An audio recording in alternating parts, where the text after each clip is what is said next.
So guys, we have Khamzat Chimaev, the reigning defending champion, in his first ever title defense going up against the all-out American guy, Sean Strickland. There are some bad blood in this fight.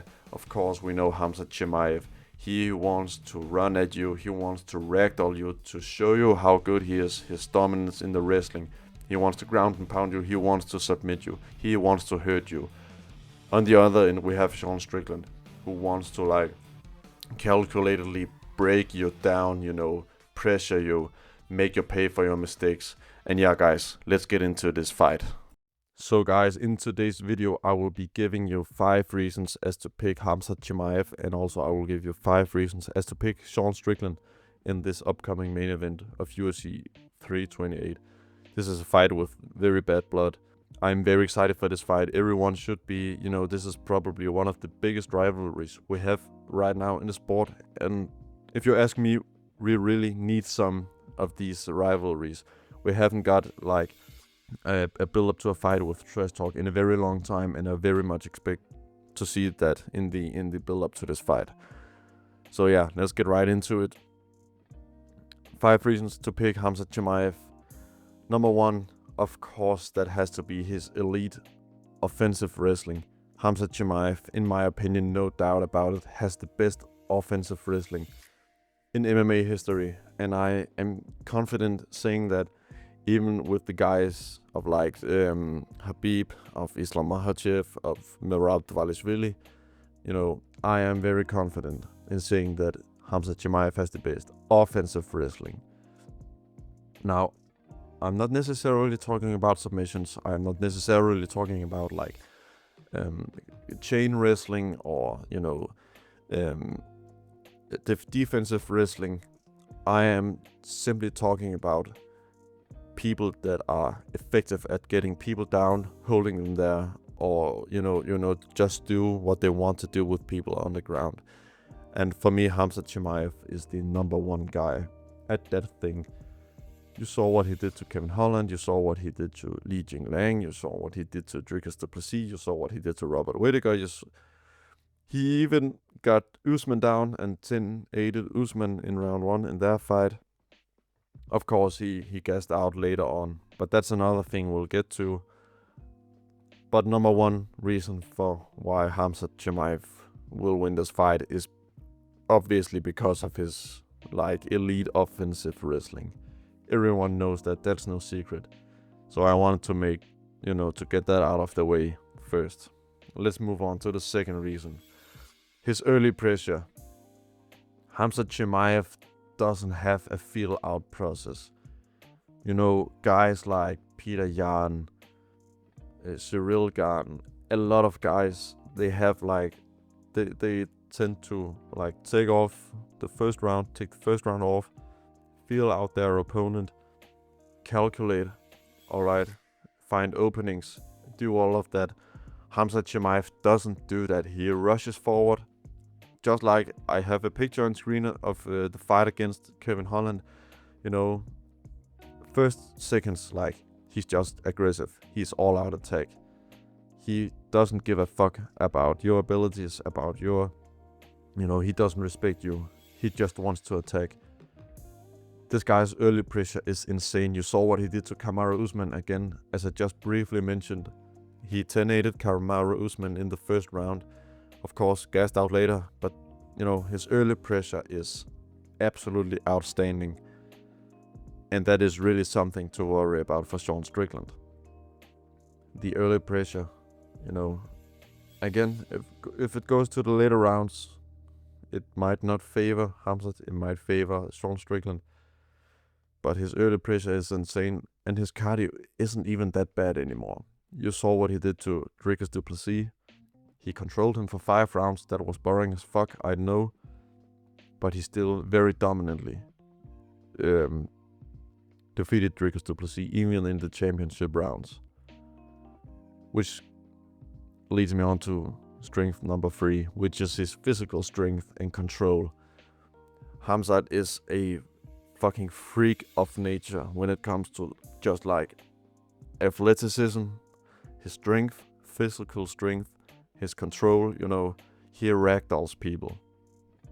there's nothing you can do really. His physical strength is really insane. He is huge for the middleweight division. He was even more huge for the welterweight division. My point is, he can, if he takes Strickland down, he can keep him there for as long as he wants, just like he did with Dricus du Plessis. I have no doubt about that. And no one should be in doubt about that. Fourth reason, his finishing ability. And he's scary as fuck. I mean, the scary as fuck might not help him as much against Sean Strickland as he would like to. Because Sean Strickland, doesn't give a fuck. We all know that. But his finishing ability is still, absolutely insane. I know that he didn't finish Dricus du Plessis. I know that he didn't finish Kamaru Usman. I know that he didn't finish Gilbert Burns. But my point is, did you see what he did to Robert Whittaker, Li Jingliang, Gerald Meerschaert? I had one other guy's name. Wow. Alright, I don't remember right now. Kevin Holland, it was. This guy, he might not always get the finish, but he will always hunt for the finish. That's my point. He always looks for submissions off a ground and pound. I really think that the fact that he didn't finish Dricus du Plessis was more of a testament to Dricus du Plessis' defense on the ground than it was to Khamzat, not looking for it. A lot of people say he just dry humped for 25 minutes. That you could make the argument that he did, but I really think it is also a testament to Dricus du Plessis' defensive skills on the ground. The fifth reason, he wants to kill Sean Strickland. There are some bad blood between these guys. They have they sparred back in 2022, I believe it was. There are some tensions between these guys, and as I said, it's really nice to see a fight finally with some build-up, with some trash talk. These guys wants to murder each other. There are even in the debates whether or not they will do a face-off because of the security. These guys have tweeted back and forward. Yeah. But I can tell you already now that bad blood is also the fifth reason for why I picked Sean Strickland, because, as I said, they are both really, really motivated to win this fight. They want to end each other. They want to crush each other. So let's move on to Sean Strickland. Of course, I have to mention his defensive awareness. This goes against both in striking and in the grappling. Of course, especially in striking, we saw what he did to Israel Adesanya. He kept it to a very simple game plan. He held his hands not even up, but he did the Philly Shilly, right? Super, super defensive awareness. He is really smooth in his defense. Only time I remember he really lacked the defense was against Alex Pereira, where he got knocked out cold, of course. But he is a master at shoulder deflect the shots, right? So his defensive awareness is top notch, one of the best in MMA. He has the 5-round experience. A lot of people forget, but he has a lot of 5-round fights. Israel Adesanya, 2 fights against Dricus du Plessis. He has been in championship fights before. His fight against Anthony Hernandez was scheduled to be a 5-rounder. Of course, he ended it in only 3. That just speaks to his abilities. But he has 5-round experience, and he knows what it takes to do to make the upset happen. Of course, a lot of people counted him out, me included, against Israel Adesanya, and he did the upset. He can make the same happen here. There's no reason why he couldn't make the same happen here. The 2 fights against Dricus du Plessis, very high pace, But let's move on. His crafty jabs and teeps. Right. Now we're talking like Lucas Tracy. Shout out to Lucas Tracy MMA. Love him, brother.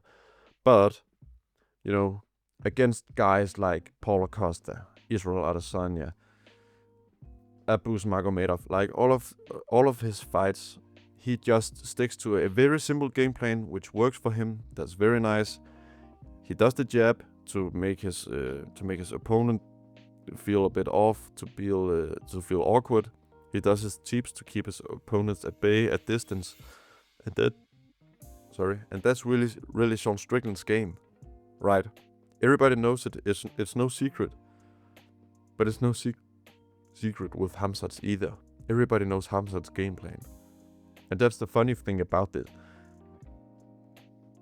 We all know going into this fight what their game plan will be. It's not like, will Khamzat come out and strike for 5 rounds, or will Sean Strickland try to grapple?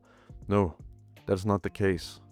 The case is Sean Strickland has a very simple game plan. He will do the jabs, he will do the teeps, he will keep it at a nice distance, he will do the striking range, he will try to fight you striking. Whereas Khamzat Chimaev, he will run at you, he will take you down, he'll try and submit you or ground and pound you. That's it. There's not much more to that game, right? That's the game plan. We know it.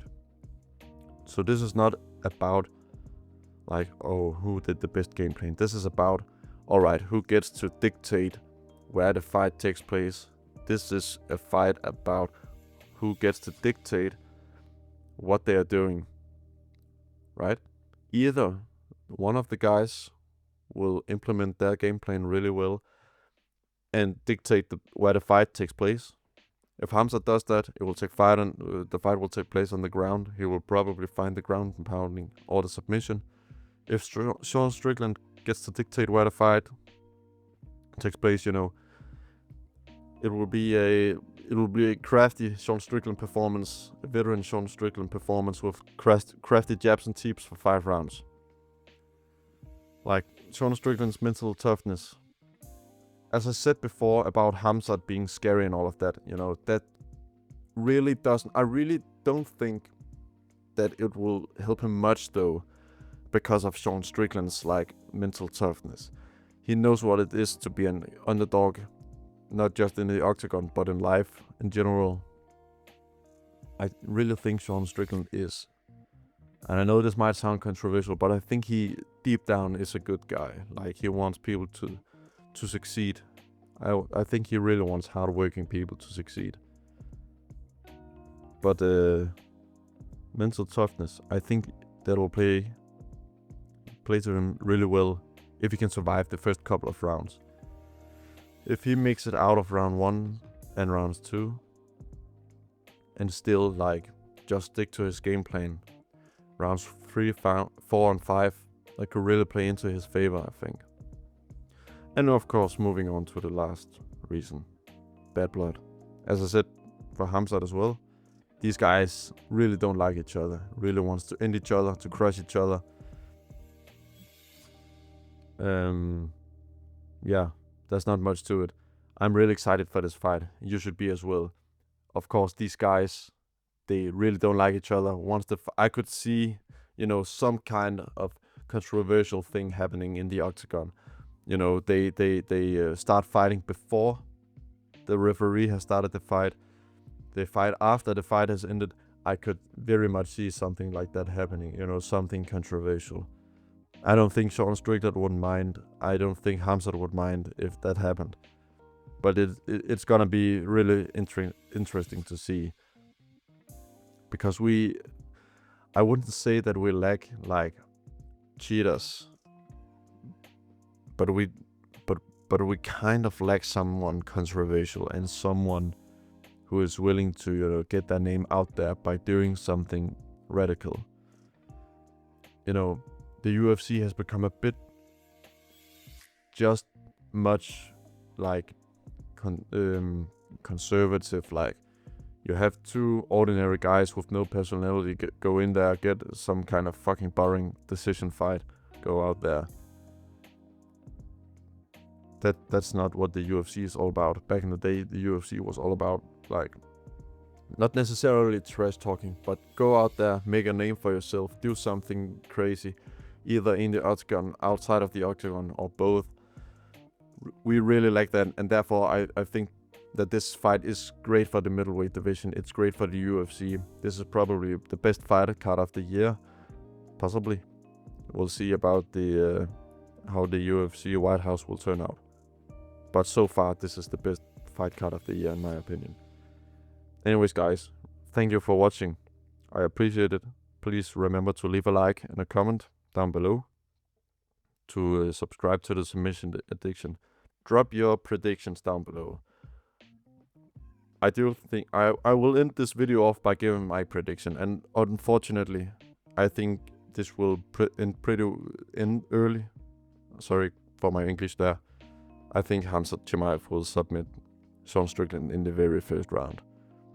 Maybe he will play with him and, dominate him in the first, submit him in the second. I think it's going to end a bit like the Whittaker fight, where I actually picked Robert Whittaker to be the first man to stop Khamzat Chimaev. That didn't happen. I think this fight will play out pretty similarly.